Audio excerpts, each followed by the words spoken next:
نحمده ونصلی علی رسولہ الکریم وبلغنا رسولہ النبی الکریم والحمد للہ رب العالمین۔ اسے سید محسن بخاری فرام UK۔ آج میں آپ کی خدمت میں قرآن پاک سے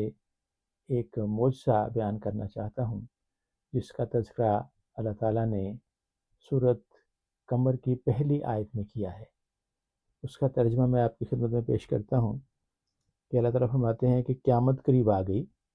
اور چاند ٹکڑے ہو گیا۔ اس آیت کی شان نزول یہ ہے کہ مکہ معظمہ میں نبی پاک صلی اللہ علیہ وسلم کے پاس کچھ یہودی اور قریش مکہ،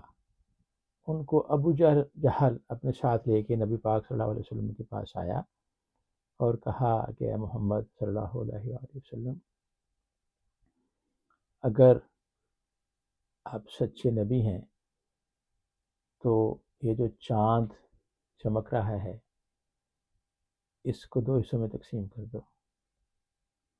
تو آپ نے فرمایا کہ پھر تم ایمان لے آؤ گے؟ تو انہوں نے کہا ہم ایمان لے آئیں گے۔ تو آپ نے اللہ تعالیٰ سے دعا کی اور کہا کہ یا اللہ، ایسا انتظام فرما دے کہ جو ان لوگوں کے دل میں ہے۔ یہ کہہ کر آپ نے اپنی انگشت مبارک سے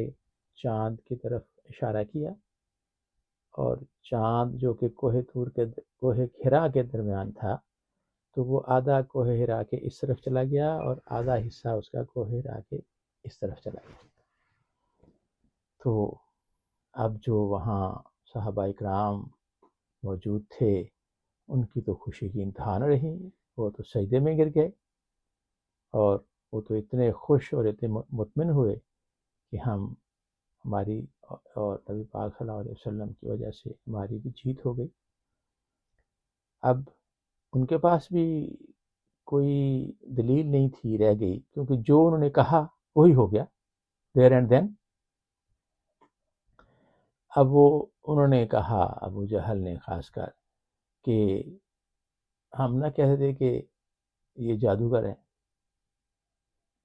تو کچھ لوگوں نے ان سے کہا کہ اگر یہ جادوگر ہیں تو ان کا جادو تو یہیں تک محدود ہوگا، تو ہم باہر سے اس واقعے کی تصدیق کر لیتے ہیں۔ تو انہوں نے جو قافلے مکہ میں باہر کی طرف سے آ رہے تھے ان سے پوچھا، ان سے تصدیق کی، اور انہوں نے بھی اس واقعے کو بیان کیا کہ ہاں یہ ایسا ہوا ہے اور ہم اس کے گواہ ہیں۔ پھر دوسرے ملکوں سے بھی اس کی تصدیق ہوئی، اور ایون ہندوستان کا جو ساحلی ایریا ہے وہاں کچھ راجاؤں نے بھی یہ معجزہ دیکھا،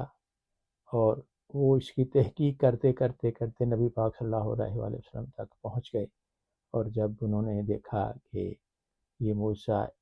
اس ہستی نے کیا ہے تو وہ ایمان لے آئے۔ اس طرح جنہوں نے ایمان لانا تھا وہ تو لے آئے، وہ تو معجزے سے پہلے بھی لے آئے تھے، لیکن جنہوں نے نہیں لانا تھا اور جن کے سامنے یہ معجزہ ہوا، جن کے کہنے پہ ہوا، وہ اس کو جادو کا، کہ ان کے پاس یہ تو بہت بڑے جادوگر ہیں، تو ان کا جادو تو جاری و ساری ہے، تو وہ ایمان نہیں لائے۔ اور ایک تو وہ تکبر میں تھے کہ ہم ایک دفعہ انکار کر چکے ہیں، تو ماننے کے باوجود وہ نہیں مانے، اور دوسری طرف اللہ تعالیٰ نے یہ کہا ہوا تھا کہ میں نے ان کے دلوں پر موریں لگا دی ہیں، ان میں کبھی اسلام داخل نہیں ہو سکتا۔